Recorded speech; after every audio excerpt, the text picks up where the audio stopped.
Hello， 大家好，我是塔塔。今年的气候比较特别一点，秋天来得晚，冬天也不太冬天。栗子虽然是秋天的食物，但是现在却正是好吃的时候。买到新鲜又好吃的栗子，那就赶紧来做美味的栗子鸡肉炊饭。先把干香菇清洗干净，然后用150cc 的冷水浸泡开来。利用真空保鲜盒加压，可以泡得更均匀。现在来准备高汤的部分，放2包无调味的昆布彩鱼高汤包。我会再放3到5克的昆布，加强汤的鲜味。来1小撮盐，10cc 的酱油，10cc 的味淋，1大匙的清酒调味。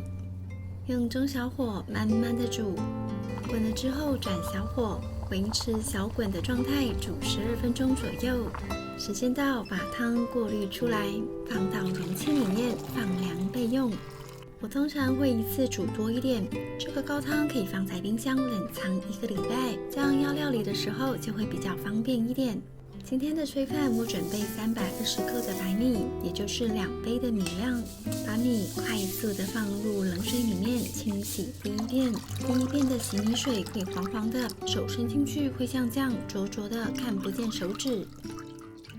第3遍的洗米水会干净很多，可以看到手指的透明感。你要洗掉多余的淀粉，这样煮起来的饭才会好吃。最后呢，用过滤水浸泡30分钟，让米粒吸饱水分。栗子的部分建议买去好皮的，这样料理起来会比较方便。有时候栗子跟饭一起煮，可能会有没煮透的感觉。我的话会跟米同时浸泡30分钟，只是栗子用热水泡，米用冷水泡。准备1份去骨鸡腿排，先去掉腿骨的地方，从软骨的地方一切为2。这块软骨建议先切除掉，这样吃饭的时候就不会咬到硬硬的了。鸡肉的部分先分切成条状，做炊饭的肉块不要太大，这样在吃的时候会比较吃力一点。像这样切成1小口的丁状是比较适当的大小。把鸡肉放到盆子里，来1小撮盐，1小匙糖，1小匙的白胡椒粉，10cc 的酱油，10cc 的清酒，顺着同一个方向搓揉均匀，直到水分吸收进去为止。最后1点芝麻油抓匀，肉才不会粘在一起。现在先放一旁备用。这次的蔬菜比较少，我切了大约半条的红萝卜，先切成片，再切成丝。加一点红萝卜配色是蛮好看的，不喜欢红萝卜的朋友换牛蒡也是可以的。这边的香菇也泡开了，用手用力的挤压出水分，把香菇蒂先切除掉，香菇切成丝。我觉得栗子炊饭用干香菇味道蛮好的，新鲜的香菇味道会比较淡一点。刚刚的昆布拿来利用一下，把它们切成丝一起煮就可以了。没有昆布的朋友省略就可以咯。这边开中火加热，锅里放入适量的橄榄油，等温度上来，先放香菇丝进来爆香，先让香菇慢慢煎出表面的焦香。香菇带有一些水分，把香菇煸干一点，香味就会出来。大概煸到这个程度就可以了，先推一边去，把鸡肉放进来，快速的摊开来，让鸡肉也煎出表面的焦香。香菇丝可以拨到鸡肉上，避免烧焦了。先不要急着翻动，让鸡肉慢慢的煎出焦香，再翻面。已经煎得差不多了，翻炒一下。鸡肉煎太久也会变干，不要煎得过度咯。肉推一边去，放入红萝卜跟昆布丝，翻炒均匀，炒到红萝卜稍微软化。差不多的时候就把料先推一边去，在锅底呛入酱油、味淋跟清酒，继发出酱香。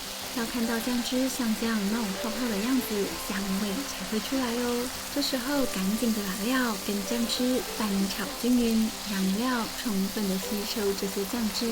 锅底的酱汁不要太多，要炒到像这样剩下一点点的酱汁才可以，不然等一下煮饭的水量就会太多。差不多像这样就可以关火了。准备一个量杯，把刚刚的香菇水放进来，底部这些渣渣就不要了。接着再混合昆布柴鱼高汤，我不建议全部都用香菇水，那最后可能就会变成香菇炊饭的味道了。你可以用电子锅做炊饭，今天我用铸铁锅。把浸泡好的米彻底的沥干水分，直接的放到锅子里，把刚刚炒好的料先放一半进来，再把刚刚的栗子放进来，加入调配好的高汤，开中火煮滚。快煮滚的时候呢，用一只汤匙轻轻的搅拌，避免沾黏锅底。像这样搅拌混合，也可以让料跟饭的味道融合在一起。都滚了之后，火转到最小火，把刚刚剩下来的料平均的铺在上面，轻轻的铺平整一点，避免米粒外露，煮出来的饭就会半生不熟哦。赶紧的盖上锅盖，用最小火煮10分钟，关火再焖上12到15分钟。好了，开盖，哇哦，好香哦！因为这些料都已经炒熟了，不用担心没有熟。轻轻的翻动一下，把饭跟料拌匀，让味道平均一点。哇哦，好疗愈的栗子，看起来超好吃。最后撒上一点葱花，提振一下香气，超级好吃的栗子鸡肉炊饭就完成啦！微微的香菇香跟昆布柴鱼高汤为这道炊饭带来美味的层次。一旁简单准备一碗味噌汤就更完美了。煮得松软却又不失口感的栗子，带来令人满足的咀嚼感。好啦，看得我肚子都咕噜咕噜的叫了，那我又开动喽。